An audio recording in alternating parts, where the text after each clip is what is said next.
Cassette 1, Side 2. Practice Test 2. You will hear a number of different recordings, and you will have to answer questions on what you hear.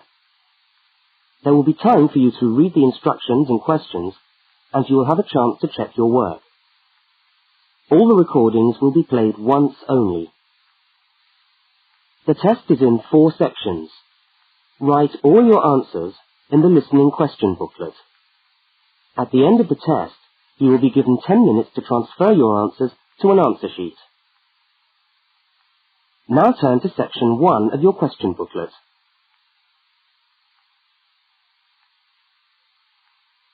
Section 1. In this section, you will hear 2 overseas students, Kate and Lukey, being interviewed by a university counsellor. First look at questions 1 to 5.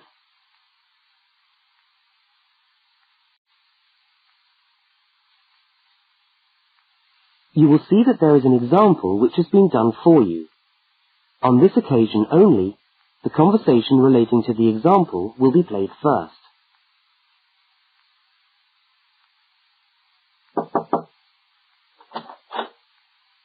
Hi there, Kate. Come on in. How are you today?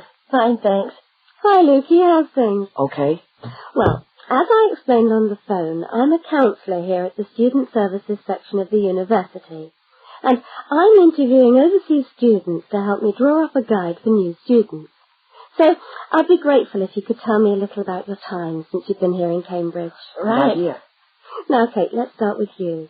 Okay. This is your 2nd semester, isn't it? Could you tell us something about your first impressions of the town when you arrived? Yeah. Well, first of all, I was struck by how quiet it is here in the evening.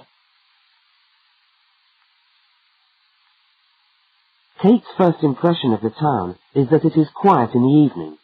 So, quiet is the answer. Now we shall begin. You should answer the questions as you listen, because you will not hear the recording a second time. Now listen to the first interview with Kate and complete the notes by filling in the numbered spaces 1 to 5.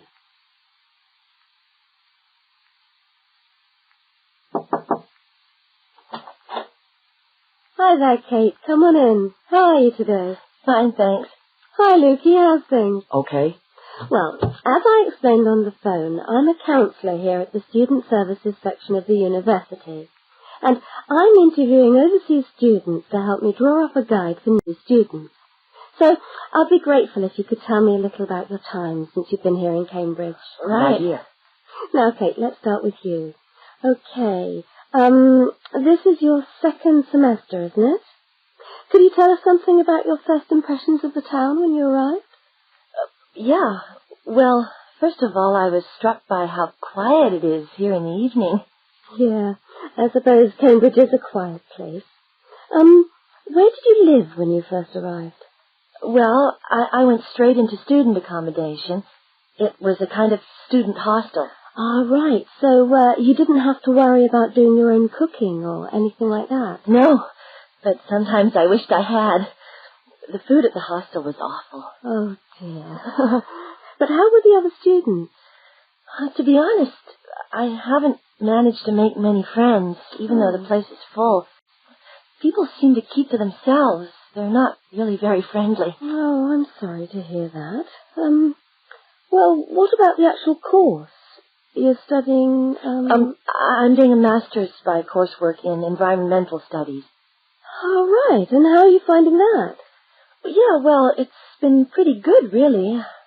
I've enjoyed the course, but I feel there hasn't been enough contact with the lecturers. Oh. They all seem to be incredibly busy. The only chance I've really had to talk to them was on the field trip. Well, that's no good. Mm-mm. Could anything be done to improve the course, in your opinion?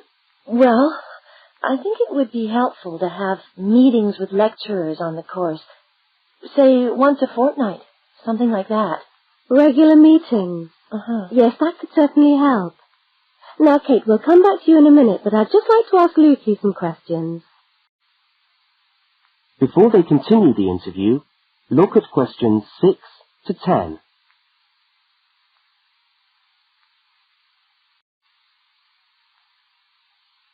As you listen to the rest of the interview, complete the notes.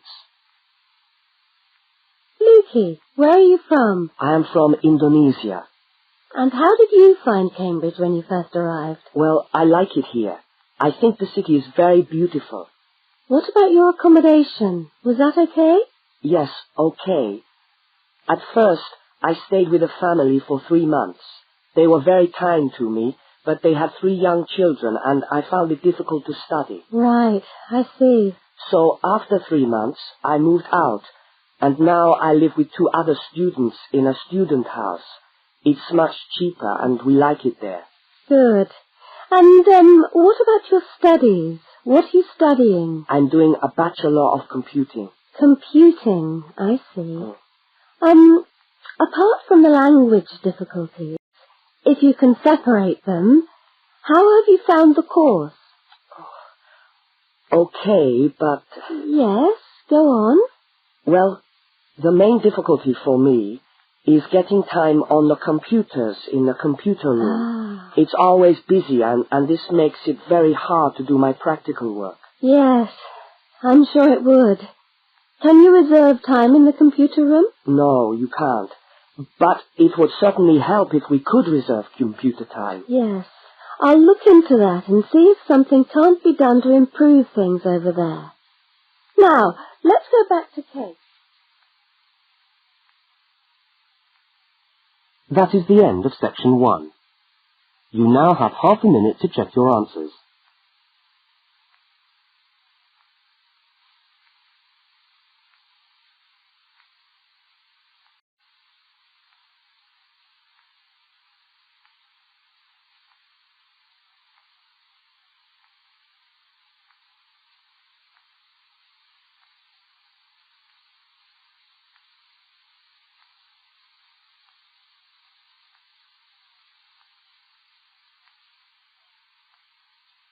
Now turn to section 2.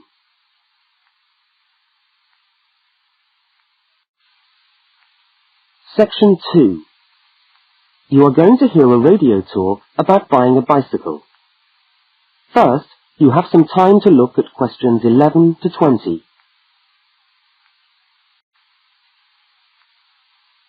Now listen to the first part of the talk and complete the notes by filling in the numbered spaces 11 to 20. Well, last week we talked about buying camping equipment, and today I'd like to talk to you about buying a bicycle. A simple enough exercise, you might imagine, but there are lots of things to look out for to make sure you get the best deal for your money. Well, the range of bicycles is enormous. There are racing bikes, touring bikes, mountain bikes, or just plain ordinary bikes for riding around town. They vary enormously in 2 basic ways: price and quality. This means that the choice you make will probably be determined by the amount of money you want to pay, your own personal needs, what is actually available, or a compromise of all 3 things. However, in broad terms, you can spend anything from $50 to $2,000 on a bike, so you'll need to know what you're looking for. Single-speed cycles, that is bikes with no gears, are really only suited to short, casual rides. Their attraction is their simplicity and reliability. After years of neglect, they still manage to function, though not always too efficiently. If it's basic transport you're after, then you can't go wrong. 3-speed cycles, on the other hand, are all that is really necessary for most town riding, going to the shops and things like that. Like the single-speed bike, they're simple and reliable. If you're going to be going up and down lots of hills, then you'll probably want something more efficient. 5 and 10-speed bicycles are best suited to riding over long distances or hilly terrain and to serious touring. So if it's serious touring you're interested in, get a 5 or 10-speed bike. However, it's worth remembering that the difference in price between a 5 and 10-speed cycle is usually very little, and so it's well worth paying that little bit extra to get the 10-speed one. So I would tend to recommend the 10-speed bike as the price is similar. However, you'll be getting better quality components. Now the next thing we need to look at is size. Buying a cycle is like buying clothes. First of all, you find the right size, and then you try it on to see if it fits. Contrary to what you might imagine, The size of the cycle is not determined by the size of the wheels, except in children's cycles, but by the size of the frame. So you'll need to measure the length of your legs and arms to get a frame that is the right size for you. Well, that's all from Helpful Hints for today. That is the end of section 2. You now have half a minute to check your answers.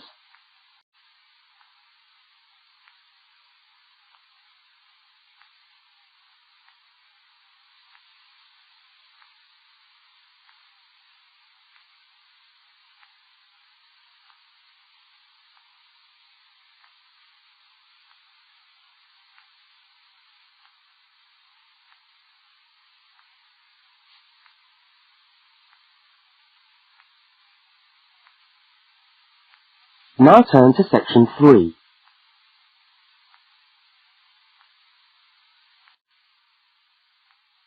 Section 3. In this section, you will hear a conversation between two students, Fiona and Martin, talking about a tutorial topic. First, look at questions 21 to 24.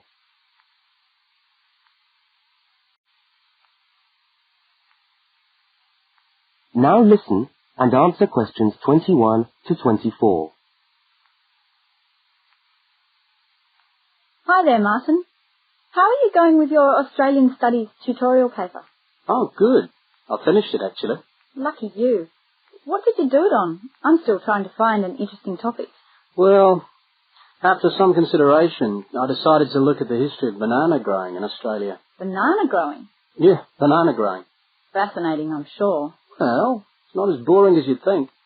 And I wanted to tie it into the work I've been doing on primary industries and the economy. Anyway, I bet there are a few things you didn't know about bananas. Such as? Such as the fact that bananas were among the first plants ever to be domesticated. Oh, really? Yeah, they're an extremely nourishing food.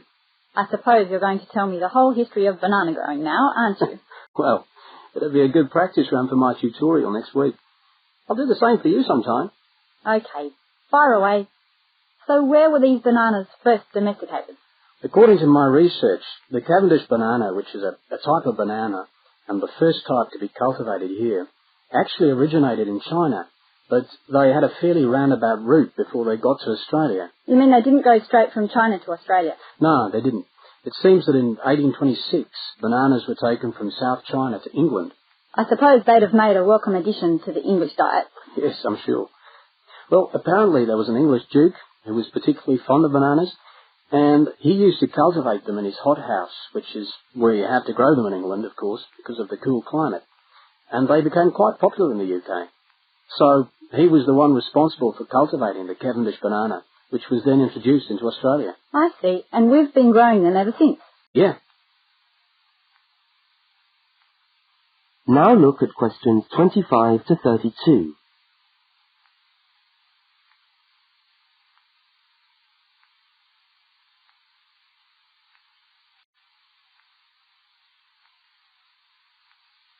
As the conversation continues, complete Martin's notes. Are they hard to grow? Well, yes and no. To grow them in your garden, no, not really. But to grow them commercially, you need to know what you're doing. You see, you only get one bunch of bananas per tree, and it can take up to 3 years for a tree to bear fruit if you don't do anything special to it.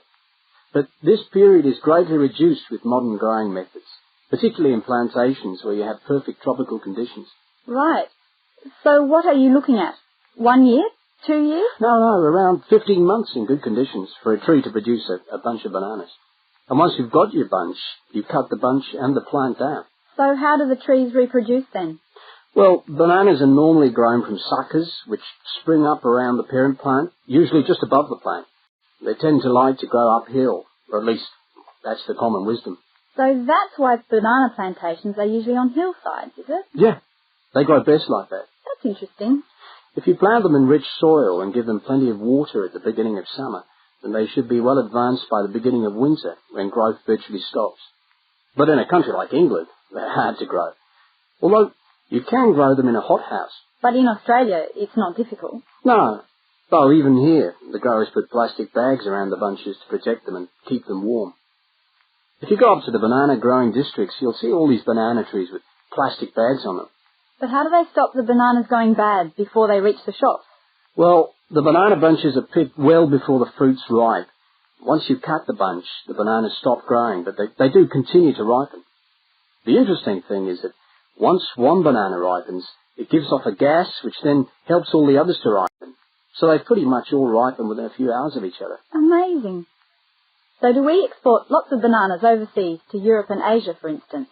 Well, oddly enough, no. I believe New Zealand takes a small proportion of the crop, but otherwise, well, they're mostly grown for the domestic market, which is surprising when you think about it, because we grow an enormous number of bananas each year. Yes, well, thank you for all that information. I'm sure the tutorial paper will go really well. You certainly seem to have done your research on the subject. Let's hope so. That is the end of section 3. You now have half a minute to check your answers.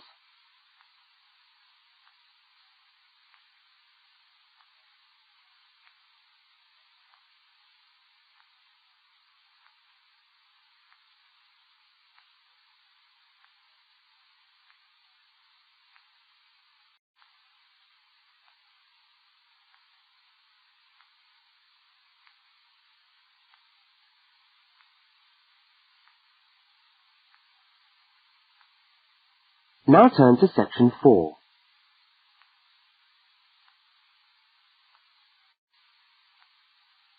Section 4. You are going to hear part of a public lecture for new students. First, look at questions 33 to 35.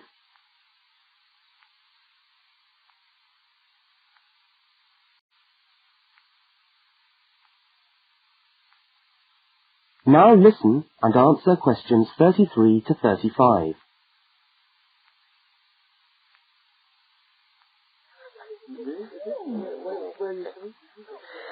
Good morning everyone, and welcome to our regular lecture on health issues. This series of lectures is organised by the Students' Union and is part of the Union's attempt to help you, the students of this university, to stay healthy while coping with study and social life at the same time. So, it's a great pleasure for me to welcome back Ms. Diane Greenbaum, who is a professional dietitian and who has been kind enough to give up her time in what I know is a very hectic schedule to come along and talk to us today. Thank you. Thank you very much, John. May I say it's a pleasure to be back. Now, stresses at university, being away from home and having to look after yourselves, learning your way around the campus, all contribute to making it quite hard sometimes to ensure that your diet is adequate. So, today, I'm going to talk about ways of making sure that you eat well, while at the same time staying within your budget.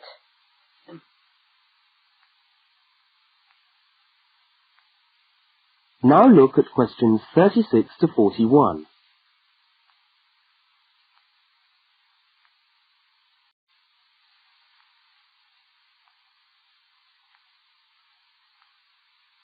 As you listen to the second part of the lecture, complete the notes and diagram in the spaces provided. If you have a well-balanced diet, then you should be getting all the vitamins that you need for normal daily living. However, sometimes we think we're eating the right foods, but the vitamins are escaping, perhaps as a result of cooking, and anyway, we're not getting the full benefit of them. Now, if you lack vitamins in any way, the solution isn't to rush off and take vitamin pills, though they can sometimes help. No, it's far better to look at your diet and how you prepare your food. So, what are vitamins? Well, the dictionary tells us they are food factors essential in small quantities to maintain life. Now, there are fat-soluble vitamins which can be stored for quite some time by the body, and there are water-soluble vitamins which are removed more rapidly from the body. And so a regular daily intake of these ones is needed. Okay, so how can you ensure that your diet contains enough of the vitamins you need? Well, first of all, you may have to establish some new eating habits. No more chips at the uni canteen, I'm afraid. Now, firstly, you must eat a variety of foods. Then you need to ensure that you eat at least 4 servings of fruit and vegetables daily. Now, you'll need to shop 2 or 3 times a week to make sure that they're fresh, and store your vegetables in the fridge or in a cool, dark place. Now, let's just refresh our memories by looking at the healthy diet pyramid. Okay, can you all see that? Good. Well, now, as you see, we've got 3 levels to our pyramid. At the top, in the smallest area, are the things which we should really be trying to avoid as much as possible. Things like, sugar, salt, butter, all that sort of thing. Next, on the middle of our pyramid, we find the things that we can eat in moderation. Not too much, though. And that's where we find milk, lean meat, fish, nuts, eggs. And then at the bottom of the pyramid are the things that you can eat lots of, because they're the things that are really good for you. Here we have bread, vegetables, and fruit. So, don't lose sight of your healthy diet pyramid when you do your shopping.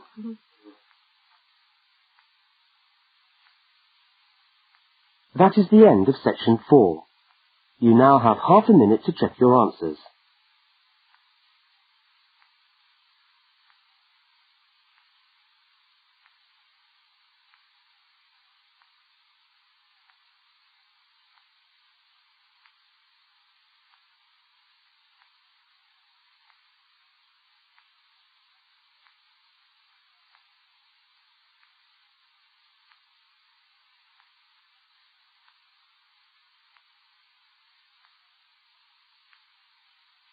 That is the end of the listening test.